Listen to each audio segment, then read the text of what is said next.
반갑습니다. 인사합시다. 주의 이름으로 사랑하고 축복합니다. 하나만 더 따라합니다. 가장 좋은 것은 아직 오지 않았다.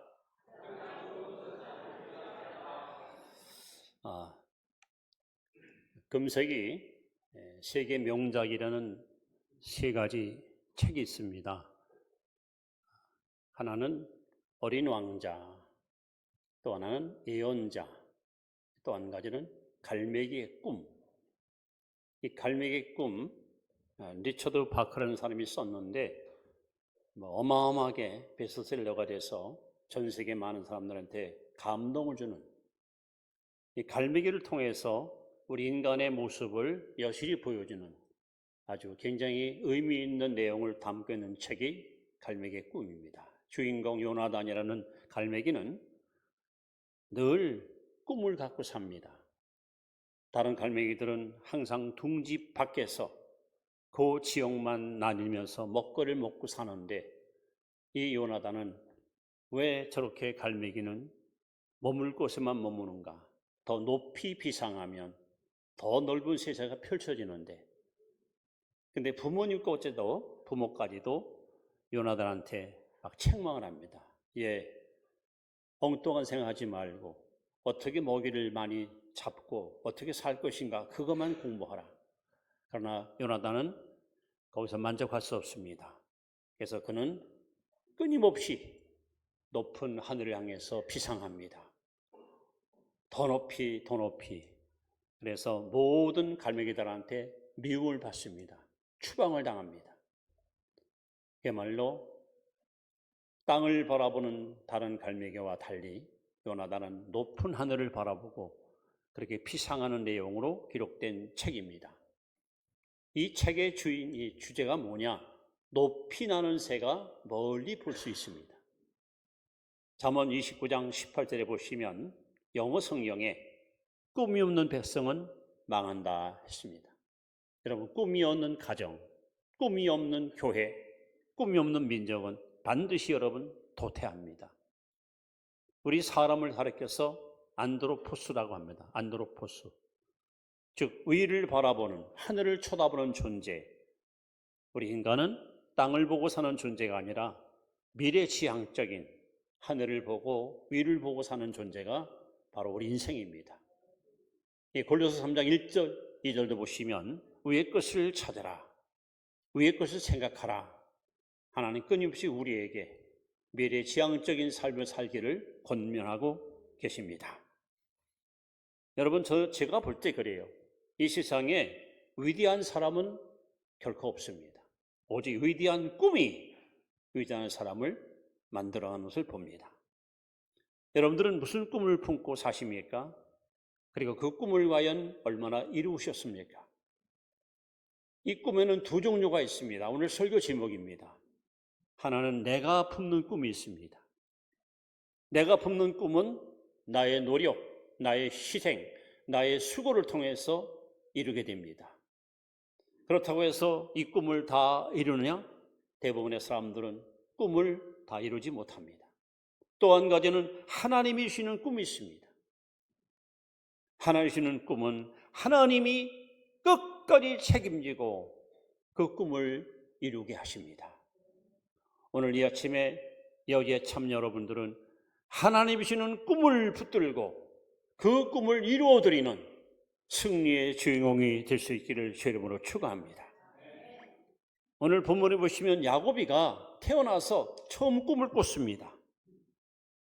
그것도 들판에서 도망가다가 한밤중에 꿈을 꿉니다. 그 꿈이 야곱의 인생을 완전히 바꿔납니다. 그 꿈이 이 사람의 가치관을 완전히 바꿔버렸습니다. 그가 살던 브엘사바에서 외삼촌 라반 집까지 900km가 넘습니다. 거의 한 40일 동안을 걸어가야 도달할 수 있는 굉장히 먼 거리입니다. 아버지도 속이고 형도 속이고, 그리고 이 땅의 꿈을 품었던 야곱, 장자권, 축복권 이것만 움켜쥐면 자신의 꿈이 성취될 것이라고 기대했던 야곱. 순전히 육의 사람, 땅의 것을 추구했던 야곱이가 야밤도주하여 먼 하란으로 도망가는 도중에 날이 어둡고 들판에서 돌베개 베고 잠을 자다가 놀랍게도 꿈을 꿉니다. 바로 하나님의 꿈이 야곱에게 다가오는 역사적인 순간입니다. 이제까지는 장자권만 움켜쥐면, 이제까지는 축복권만 움켜쥐면 자기는 이 땅에서 최고로 행복하다고 믿었던 야곱이 이날 밤 꿈을 통해서 진짜 꿈이 무엇인지를 그는 발견하게 됩니다. 오늘 여러분 가운데 여러분 개인의 꿈을 바라보고 살던 성도가 있다면 하나님이 주시는 꿈을 여러분 가슴에 품고 오늘 이후부터 여러분의 삶은 하나님의 뜻을 이루어드리는 멋진 믿음의 삶이 될 수 있기를 축원합니다. 그럼 하나님이 주신 꿈을 이루려면 어떨 것인가? 어떻게 나는 내 꿈이 아닌 하나님의 꿈을 이룰 수 있을까 하는 겁니다. 그 첫째는 하나님을 만나야 됩니다. 여러분 하나님을 만나십시오. 반드시 만나야 됩니다. 이사야 55장 6절에 보시면 너희는 여호와를 만날 바에 찾으라. 가까이 계실 때 그를 보리라. 여러분 하나님은 지금 멀리 계시지 않습니다. 성령으로 이 교회 안에 여러분 곁에 계십니다. 자, 이제 말씀을 한번 볼까요? 오늘 13절 말씀을 같이 읽습니다. 시작. 또 본즉 여호와께서 그 위에 서서 이르시되 나는 여호와니 너희 조부 아브라함의 하나님이요 이삭의 하나님이라. 내가 누워 있는 땅을 내가 너와 내 자손에게 주리니. 놀랍게도 야곱은 성전도 아니고 가정도 아니고 넓은 들판 외진 방야에서 하나님을 만납니다. 얼마나 놀라운 일입니까? 야곱이 깜짝 놀라죠.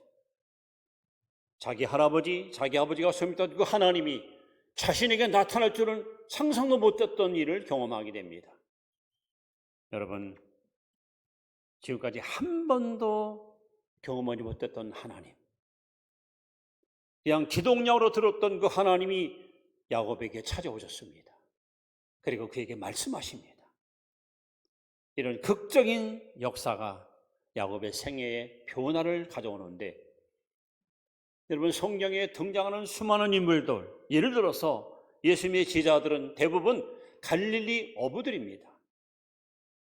고기 많이 잡히면 기분 좋아서 소주 한 잔 탁 땡기고, 고기 안 잡혀 속상하면 기분 나빠서 맥주 한 잔 마시고, 그런 평범한 어부들입니다. 근데 주님이 그에게 찾아오셨습니다. 주님을 만납니다.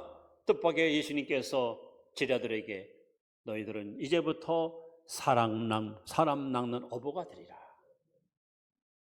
우물한 개구리처럼 이스라엘 땅을 벗어난 적이 없는 제자들에게 예수님께서 꿈을 주십니다. 너희는 온 천하에 다니며 만민에게 복음을 전파하라. 여러분 하나님은 우리에게 끊임없이 꿈을 주십니다. 예를 들어서 여러분 모세를 보시죠. 모세는 이집트의 왕자로 살아갑니다. 그래서 성경에 이렇게 기록되어 있습니다. 40년 동안 이집트 왕자로서 애굽의 모든 학술을 통달합니다. 그를 능가할 실력자가 없습니다.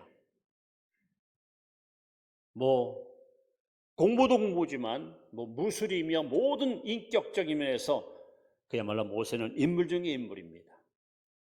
그 모세가 나이 40살에 자신의 꿈을 이루고 싶었습니다. 내가 이제 배울 걸 배우고 갖출 걸 갖췄으니 우리 민족을 내가 해방시키겠다 하고 역사의 무대 위로 뛰어갑니다. 그 꿈을 이루기 위해서. 그러나 보기 좋게 사람을 때려 죽이는 살인자가 되어 미디안 강으로 도망가고 맙니다. 그의 꿈은 한순간에 물거품이 되고 말았습니다. 40년이 지납니다. 이제 늙은 80 먹은 노인 모세가 양들을 데리고 호렙산으로 올라가는데 거기에 하나님이 계셨습니다. 처음 하나님을 만납니다. 하나님이 거기 계실 줄은 상상도 못했습니다. 그리고 하나님은 모세에게 말씀합니다. 애굽에 가서 내 백성들 해방을 시키어 이 땅으로 데려와서 나를 섬기게 하라. 모세는 지금까지 80년 동안 자신의 꿈을 이루기 위해서 열심히 공부했고 열심히 준비했지만 꿈도 이루지 못한 채 도피자로 살다가 하나님을 만나서 40년 동안 120살까지 하나님의 꿈을 이루어드리고 아름답고 멋진 생애를 마감하고 말았습니다. 여러분, 저도 그렇습니다. 저도 꿈이 참 많았던 사람입니다. 그런데 가난이라는 이 굴레 속에서 너무 가난이 싫었습니다. 어떻게 보면 내가 좀 돈을 벌어서 우리 부모님들 호강도 시켜드리고 초가집 헐고 기와집 지워드리고 여생을 행복하게 살게 드릴까, 그런 소박한 꿈이 있었습니다. 그리고 제가 특별히 그 그림에 좀 재능이 있어가지고 4살 때부터 그림을 그려서 그야말로 아주 전국 미술대회에 나가면은 제가 기억하려던 아마 76개인가 최고상을 받았어요. 트로피도 많이 받았습니다. 서울에 있는 홍익대학교 미술대학 동양학과에 들어가서 마침 그 선생님의 추천으로 그림을 팔아서 수입을 가지고 공부할 수 있는 길이 열렸습니다. 1974년도 이야기입니다. 제가 한 달에 수입이 최하, 심장이 약한 분들은 가슴에 손을 얹고 계세요. 200만 원을 벌었습니다. 200만 원. 200만 원이면 서울에 집을 10채 삽니다. 10채.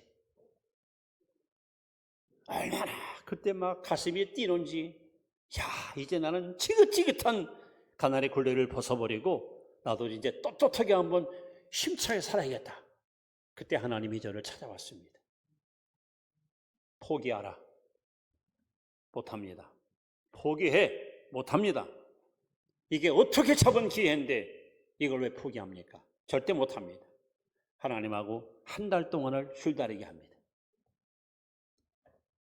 제가 어떻게 그분을 이깁니까? 모든 기득권을 다 내려놨습니다. 그리고 조건을 지시했습니다. 하나님, 저를 시시한 거는 싫습니다. 확실한 은혜를 주시면 제가 평생의 주를 위해서 하나님의 꿈을 이 땅에 이루어가는 일에 최선을 다하겠습니다. 하나님께서 제 소원을 들어주셔서, 제 표현입니다만 전무후무한 은혜를 막 부어주셔가지고 그 은혜에 함몰되어 여기까지 하나님의 꿈을 이루기 위해서 달려왔습니다. 여러분, 하나님 만나야 하나님의 꿈을 우리가 알 수 있습니다. 만나기 전에는 땅의 모든 소원을 가지고 어떻게 하면 열심히 공부하고 출세하고 성공하고 남들보다 더 잘 살까, 여기에만 몰입했던 사람이 하나님 만나니까 가치관이 바뀝니다. 꿈이 바뀝니다. 이 땅에 내가 기대했던 것들이 아무 의미가 없습니다. 어쩌면 하나님의 뜻을 이루어드릴까? 어떻게 하나님의 영광을 살아갈까? 여러분, 완전히 사람이 바뀌는 거예요. 여러분, 하나님의 꿈을 이루기 원하십니까? 하나님을 만나십시오. 그럼 어떻게 만나냐? 잠언 8장 11절에 하나님 말씀합니다. 나를 사랑하는 자들이 나의 사랑을 입으며 따랍사. 나를 간절히 찾는 자가 나를 만날 것이니라. 하나님, 저 이제까지 꿈을 이뤄보려고 몸부림치고 살아왔습니다. 실패도 했고 때로는 번영도 누렸고, 그러나 솔직히 만족하지 못합니다. 나를 이 땅에 보내신 분명한 이유가 있지 않습니까?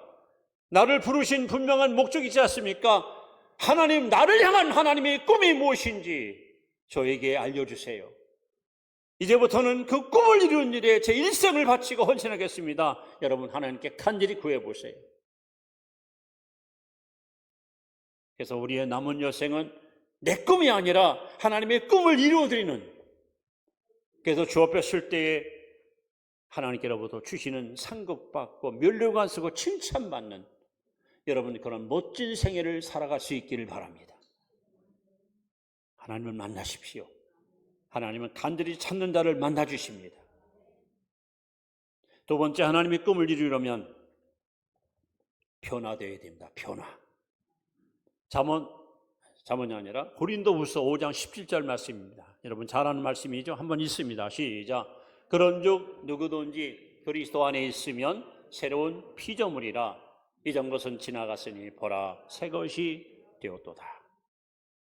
여러분 야고비가 들판에서, 이름은 베델입니다. 들판에서 잠을 자다가 꿈에 하나님 만났잖아요. 하나님 만나자마자 세 가지 변화가 일어납니다. 하나님 만난 사람은 반드시 변화받습니다. 제대로 못 만나니까, 어설프게 만나니까 문제지, 하나님을 진짜 만나보세요. 완전히 여러분 바뀝니다. 새로운 피조물로 변화받습니다. 그럼 야곱에게는 어떤 변화가 있었을까요? 세 가지 변화입니다. 16절을 보시면 야곱이 잠이 깨어 이르되 여호와께서 과연 여기 계신 줄을 내가 알지 못하였다. 이 지성의 변화입니다. 지성. 하나님을 몰랐던 야곱이에요. 그냥 귀동냥으로 들었던 야곱이에요. 그런데 꿈을 꾸고 나서 하나님을 알기 시작합니다. 여러분 하나님 만나면 사람 영적인 이 지식이 발달합니다. 이제까지는 땅에 있는 지식하고 살던 사람이 하나님 만나자마자 영안이 열리고 영적 지식이 생겨서 하나님 어떤 분인지를 하나하나 알아가는 거예요. 평소에는 아무리 얘기해도 이해가 안 되고, 어떻게 하나님 내 아버지야? 왜 예수님이 나 위해서 십자가 죽은 게 왜 나를 위해서 죽은 거야? 이게 이해가 안 됐어요. 그런데 여러분 하나님 만나자마자 변화가 일어납니다. 지성의 변화. 하나님을 아는 지식이 계속해서 여러분 아름답게 드러납니다. Do you know Jesus? 여러분 예수를 아십니까? 얼마나 아십니까? 너가 와서 나에게 당신 믿는 예수는 누구요? 도대체 그 예수를 왜 믿어? 하고 물을 때 여러분 자신 있게 당당하게 내가 믿는 예수는 이런 분입니다 하고 여러분 소개할 수 있을 만큼 여러분 얼마나 하나님 아는 지식이 여러분 갖고 계십니까? 영적 지식이 얼마나 여러분 소유하고 계십니까? 야곱은 바로 하나님 만나자마자 이렇게 지성의 변화를 가져옵니다. 아, 하나님이 여기 계시구나. 하나님이 이곳에 계셨구나. 비로소 하나님을 아는 거예요. 두 번째 변화는 16절에 이에 두려워하여 이르되 두렵도다 이곳이요. 이번에는 감정의 변화, 감성의 변화가 일어납니다. 이제까지는 하나님을 전혀 의식하지 않았고 하나님의 존재를 몰랐던 야곱이가 하나님 만나자마자 막 두려움이 밀려옵니다. 경외심이 생깁니다. 여러분 마음속에 이 감정의 변화가 일어나야 비로소 찬양이 나오고 기도가 나오고 감사가 나오는 거예요. 세 번째 변화는 의지의 변화입니다. 야곱은 하나님 만나자마자 이렇게 고백합니다. 일찍 일어나 베개로 삼았던 돌을 가져다가 기둥으로 세우고 그것에 기름을 붓고 그 다음에 하나님께 기도합니다. 이렇게 살겠습니다. 제 일생을 이렇게 바치겠습니다. 이제부터 제 일생은 내 것이 아닌 하나님 것입니다. 지금까지는 내 꿈을 이루기 위해서 살아왔지만 오늘부터는 하나님의 꿈을 이루기 위해서 순종하고 가겠습니다. 의지의 변화. 여러분 하나님을 만나면 이렇게 지성의 변화, 감성의 변화, 의지의 변화, 지정의 인격의 변화가 일어나요. 이 변화를 받아야 이게 진짜 예수쟁이에요. 이게 진짜 신자예요. 도대체 교회를 다닌 지가 벌써 10년 넘고 20년 넘는데 하나님을 몰라. 하나님에 대한 사랑도 두려움도 없어. 헌신도 충성도 따라오지 않아. 변화되지 않은 그야말로 엉터리 신앙, 쭉정이 신자. 여러분 하나님께 결코 쓰임받지 않습니다. 오늘 이 시간 우리 하나님을 반드시 여러분 경험하시고 하나님 반드시 만나서 여러분의 지성과 여러분의 감성과 여러분의 의지에 변화가 일어날 수 있기를 바랍니다. 변해야 됩니다. 영의 사람으로 하나님의 백성으로 그렇게 변해야 됩니다. 그래야 우리는 하나님의 꿈을 올바르게 수행할 수가 있는 것입니다. 세 번째, 하나님의 꿈을 이루기 위해서는 세 번째, 하나님을 신뢰해야 됩니다. 하나님을 신뢰하라. 잠언 3장 5절 6절 말씀을 같이 한번 읽습니다. 너는 시작. 너는 마음을 다하여 여호와를 신뢰하고 내 명철을 의지하지 말라. 너는 범사에 그를 인정하라. 그러면 내 길을 지도하시리라. 여러분, 하나님의 꿈을 품고 살면, 내가 내 꿈을 품고 살 때는 성공도 할 수 있고 실패도 할 수 있어요. 잘했으면 칭찬받고 못하면 비난당합니다. 근데 하나님이 주신 꿈을 우리가 붙들고 살면 내가 부족하고 혹은 나에게 허물이 있을지라도 하나님이 끝까지 책임지고 여러분을 그 꿈을 이룰 수 있도록 이끌어 가십니다. 오늘 15절에 하나님이 형편없는 야곱에게 놀라운 말씀을 하십니다. 꿈을 꾼 야곱에게, 변화된 야곱에게 하나님 이렇게 약속합니다. 내가 너와 함께 있어. 내가 어디로 가든지 너를 지키며 너를 이끌어 이 땅으로 돌아오게 할지라. 내가 네게 허락한 것을, 즉 네게 준 꿈, 나의 꿈을 이루기까지 너를 떠나지 아니하리라. 여러분, 이 하나님이 바로 우리 하나님이십니다. 하나님은 여러분의 주신 당신의 꿈을 이루기까지 절대 우리를 떠나지 아니하시고 절대 우리를 포기하지 아니하시고 그 꿈을 이룰 때까지 책임지고 하나님이 우리를 이끌어 가실 것입니다. 위대한 믿음의 사람 욥기 23장 10절에 고백한 말 기억하십니까? 나의 가는 길을 오직 그가 아시나니 나를 단련하시면 내가 정금같이 나오리라. 욥도 하나님의 꿈을 붙들고 살았던 사람이야. 당장은 지금 고난이야. 자식 열이 죽었어. 병들었어. 마누라 도망갔어. 그야말로 막 만진창 인생이야. 근데 욥은 포기하지 않습니다. 왜? 하나님이 주신 꿈이기 때문에 하나님 반드시 이 꿈을 이루신다는 거죠. 여러분, 야곱의 생애를 한번 쭉 돌아보세요. 드디어 외삼촌 집에 갔잖아요. 20년 동안 머슴살이 했잖아요. 그 20년 세월에 어떤 일이 벌어집니까? 야곱의 생애. 빈손으로, 아무것도 없이 빈손으로 떠났던 나그네 인생길에 여러분 놀지 마세요. 마누라가 넷이나 생깁니다. 아들이 12이나 생깁니다. 그 12아들이 이스라엘의 여러분 지파가 됩니다. 지파. 큰 민족을 이루는 위대한 믿음의 조상으로. 떠날 때는 아무것도 없이 빈손 갔는데 돌아올 때는 어마어마한 거부가 되어 돌아옵니다. 하나님은 당신의 꿈을 이루기 위해서 야곱이 조금 부족함이 있고 실수가 있어서 끝까지 야곱 편에 서서 야곱의 손을 들어주시고 결국 야곱을 믿음의 조상으로 하나님께서 사용하셨습니다. 우리 하나님은 하나님의 꿈을 품고 사는 사람들의 가난 앞길에 영적인 자원과 인적 자원과 물적 자원을 반드시 공급하셔서 그 꿈을 이루도록 우리를 인도하시는 하나님이십니다. 여러분, 내가 꾸는 꿈은 나의 노력 여하에 따라서 성공과 실패로 판가름납니다. 하나님 주시는 꿈은 내 노력도 물론 동반되지만 하나님이 의지적으로 끝까지 우리를 이끌어서 그 꿈을 이루게 하십니다. 여러분, 하나님께 여러분의 삶을 온전히 의탁하시고 그분을 신뢰하고 살 때 아까 말씀대로 너는 여호와를 신뢰하고 내 명철을 의지하지 말라. 너는 범사에 그를 인정하라. 그러면 내 길을 지도하시리라는 이 약속이 여러분 삶 속에 반드시 이루어질 줄로 믿습니다. 이제 이렇게 말씀을 맺으려고 합니다. 사도행전 2장 17절 말씀 우리에게 주신 약속입니다.